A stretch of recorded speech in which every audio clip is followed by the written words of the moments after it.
ចង់ចេះបង្កើត Gmail ដោយខ្លួនឯងអត់មានអីបាក់ទេ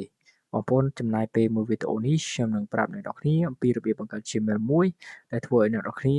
អាចចេះគ្រប់គ្រងជាមួយ Gmail ខ្លួនឯងបានអាចចាំបាច់ពឹងគេទេអញ្ចឹងវីដេអូនេះពិសេសមែនទែនអញ្ចឹងកុំខាត់ពេលយូរចូលទៅកាន់វីដេអូទាំងអស់គ្នាអ្នកនរគ្នាចូលមកកាន់កម្មវិធី Gmail ចូលកន្លែង Profile បាទចុចកន្លែងបូកមួយមកបាទបន្ទាប់មកទៀតចុចកន្លែង Google អូខេចាំបន្តិចបាទអ្នកនរគ្នាចុចកន្លែងខាងក្រោមបាទជ្រើស account បាទចុចទៅលើគេបន្ទាប់មកទៀតយើងដាក់ឈ្មោះមកបាទឈ្មោះយើងនិងនាមតកូលរបស់យើងបាទអូខេយើងដាក់បានត្រឹមត្រូវមកបាទហើយយើងចុច next មកអូខេអញ្ចឹងក៏ដល់កន្លែងនេះគឺថ្ងៃខែឆ្នាំកំណើតអ្នកគ្នាដាក់ឲ្យបានត្រឹមត្រូវមកបាទអូខេអញ្ចឹងយើងរើសភេទមកខាងក្រោមនេះបាទរើសភេទប្រុសភេទស្រីបាទចុច next មកអូខេកន្លែងនេះគឺវាឲ្យយើងរើស2បាទអញ្ចឹងយើងឆ្លាញ់មួយណាយើងដាក់មួយហ្នឹងទៅបាទអូខេយើងចុច next ដល់កន្លែងនេះអ្នកនរគ្នាដាក់ជាមួយនឹង password បាទមានលេខមានអក្សរហើយកុំភ្លេច save ទុកផងឬក៏កត់ចំណាំបាទប្រយ័ត្នភ្លេចកន្លែងនេះសំខាន់ណាអ្នកនរគ្នាអូខេអញ្ចឹងបន្តមកទៀតអ្នកនរគ្នាចុចវាថា next បាទព្រោះថាយើងបង្កើតចិត្តបានហើយបាទចុច next មកអូខេអញ្ចឹងយើង scroll មកក្រោមមកបាទនេះគឺជាគោលការណ៍របស់ក្រុមហ៊ុន Google អញ្ចឹងយើងចុច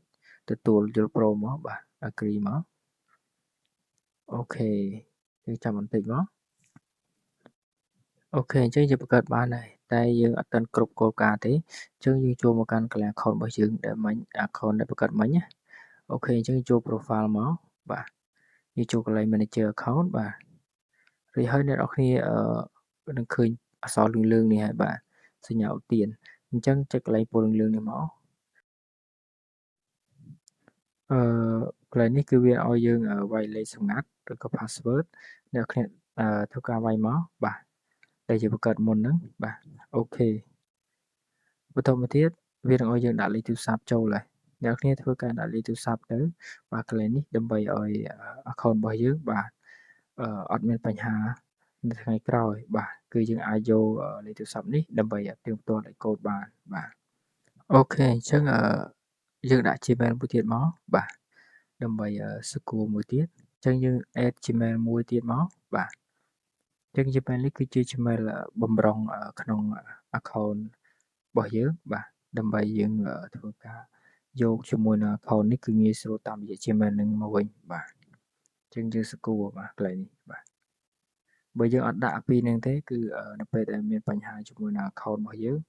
គឺនឹងយើងអាចដោះស្រាយយកវិញបានទេបាទអញ្ចឹងយើង complete verify Gmail របស់យើងផងគ្រាន់តែយើងចុចកន្លែងយកកូដ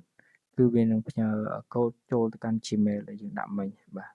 អញ្ចឹងយើងទៅឆែកមើលក្នុង Gmail ដែលយើងឆែកទៅយកកូដណាអ្នកគ្នាឆែក Gmail ទៅយកកូដ6ខ្ទង់យកមកដាក់កន្លែងនេះបាទអូខេអញ្ចឹងគឺយើង verify បានណាបាទអញ្ចឹងនៅសល់លេខទូរស័ព្ទមួយអ្នកនរគ្នាអាចធ្វើការដាក់បានកន្លែងនេះដោយសារតែខ្ញុំអត់ធ្វើការដាក់នៅ Gmail មុនហើយអញ្ចឹងខ្ញុំមិនដាក់ទៀតបានទេព្រោះវាមានបញ្ហាអញ្ចឹងអ្នកនរគ្នាអាចដាក់បានកន្លែងនេះបាទអូខេអញ្ចឹងវីដេអូនេះគឺសំខាន់មែនទេសម្រាប់អ្នកនរគ្នាបង្កើត Gmail អញ្ចឹងកុំភ្លេចជួយចុច like share វីដេអូនេះផងដើម្បីឲ្យដឹងនៅមិត្តភ័ក្តិអ្នកនរគ្នាបន្តទៀតបាទអូខេជួបគ្នានៅវីដេអូក្រោយបាទសូមអរគុណ